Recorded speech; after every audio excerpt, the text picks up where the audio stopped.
Patrick Bratton from Sala de la Spada Historical Fencing. I was asked to do some kind of basic drills with the Montante or Spadone, the Mediterranean Great Sword. I will stress, I'm not an expert with this weapon. I've been using it for about the past 2 years.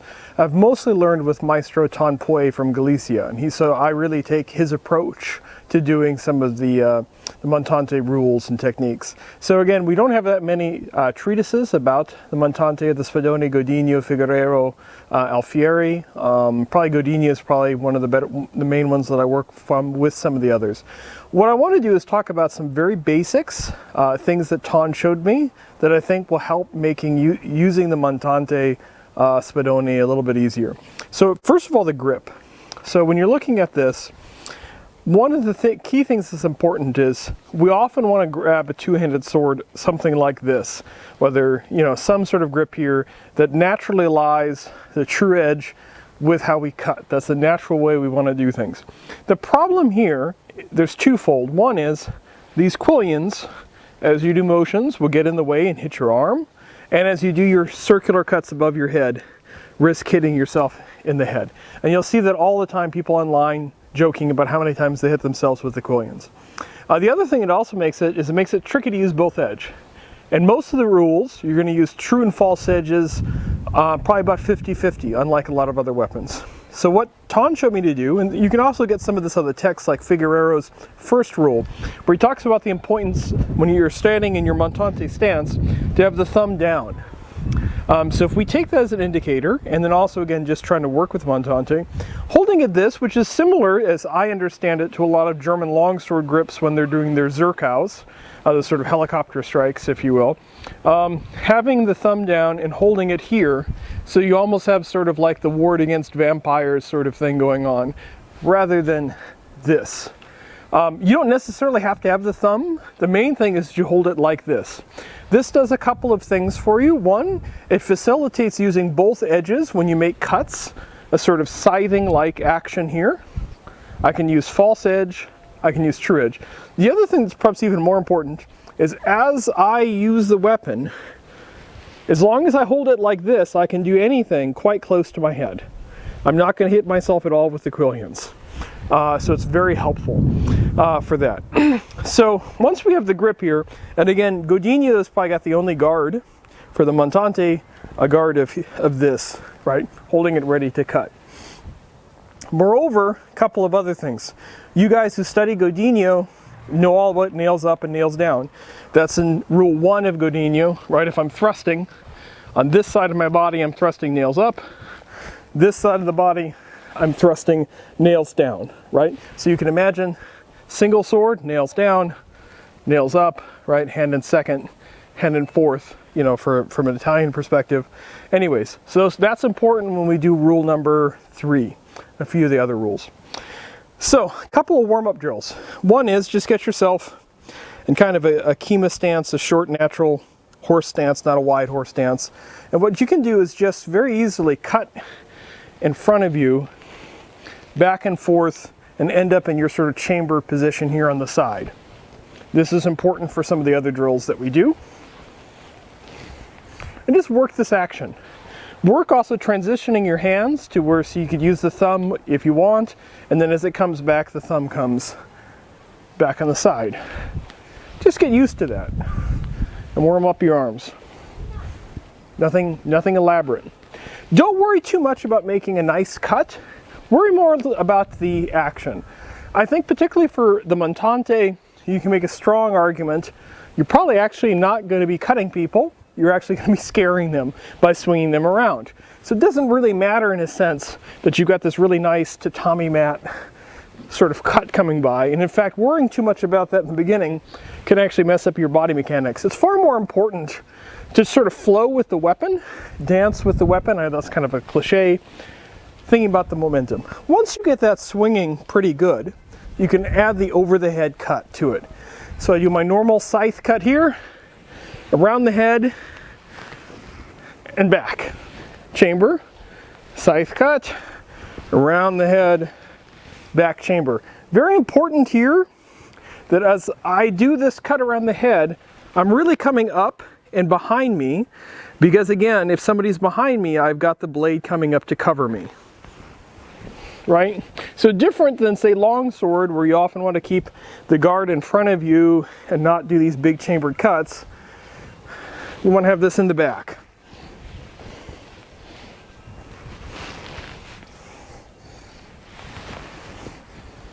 And so on. Do that, get used to it.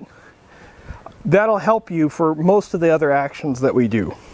So it's the third exercise. So we got the basic exercise here, just the scythe cut. We have the second exercise, scythe cut, followed by the around the head sort of cut here. What we can do is then take that over the head cut into a turn and add a thrust. So we're here, I'm looking, I'm going to turn around my other side. So if I'm looking toward my left, I turn to my right, rising up and going under the cut. Then this comes down, cutting here, right? As this comes around, I could then chamber, thrust, turn, cut the other direction, chamber the thrust, thrust comes up, right? And as this comes around, then I could duck under the cut again, right? So again, we're here, I turn and look, chamber, cut, thrust, chamber, cut, thrust, back, and so on. You can do that on both sides of your body.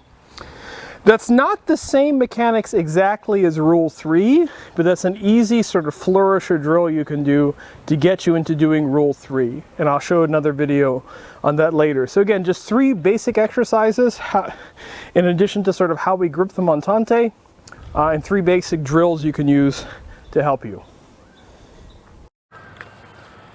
So the first time Godinho talks about a guard position, right, is in Rule 3, which is where I'm in a stance here with the Montante to one side, and so that way the Montante is ready to make a cut and a step. That's the only guard position. There's not this plethora of guards like you have in Marazzo and other things. We have a guard. Another thing he talks about in Rule 1, and this is fine for you guys who are doing the rest of Godinho's nails up, nails down sort of stuff with the single sword, right, is if I'm here on this side of the body, I'm thrusting, nails up. I'm here on this side of the body, I'm thrusting crossed, much like Marazzo's Guardia Crocea. I'm thrusting crossed on the outside, nails down. And right, you can imagine this with the single sword, nails up, nails down, right? So keep that in mind when we do the thrusts on rule number 3, right? So I'm here in my guard position. What I'm going to do is I'm going to, again, raise and step. One thing Ton has stressed to me, and I'm not very good at this, but I'm trying to work it in, is avoiding long, wide, clumsy passes where you're heavy on your feet. It's very tempting in these early Renaissance sort of texts to do these sort of big passes, kind of like what you see a lot of longsword fencers do, these sort of big, sort of bear-like passes. One of the things, and you get this in Figueroa, where he talks about the need to keep the knees close together. So one of the things I think that's part of the magic or special sauce, if you will, of what makes Ton look very good when he does this is to keep almost a little bit like sort of a C-step, an inverted C-step. Some of you might have done Kung Fu or karate, kind of inverted C-step, and always working mostly on the balls of your feet rather than your heels, right? So as I come up, keeping the knees together, I come in, I make that cut. As the cut comes along, I go with the momentum of the cut, turning the cut, crossing my hands, right, because this is going to be a thrust on this side of my body, thrust. As I come back, here's that turn with the lift. I cut, and here I'm turning the cut directly, and I let the sword pull me with the thrust, come back, do the cut, crossing the hands, thrust. Right? So you can imagine, at speed it looks a little bit easier, right? Because again, you're trying to work with the momentum and the inertia of this heavy Montante or Spadone. Right, so I'm here.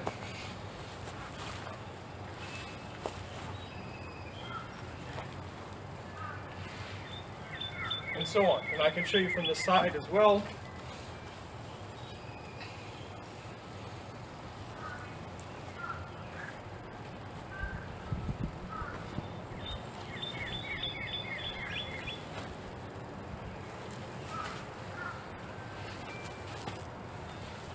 and so on. I messed up on that last one with some of the transitions, but you get the idea on that particular. So that's for rule 3.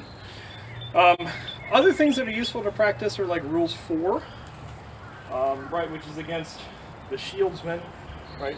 Or am I getting the wrong rule 5? Anyways, the one against the shieldsman. So again, you're in your basic guard stance.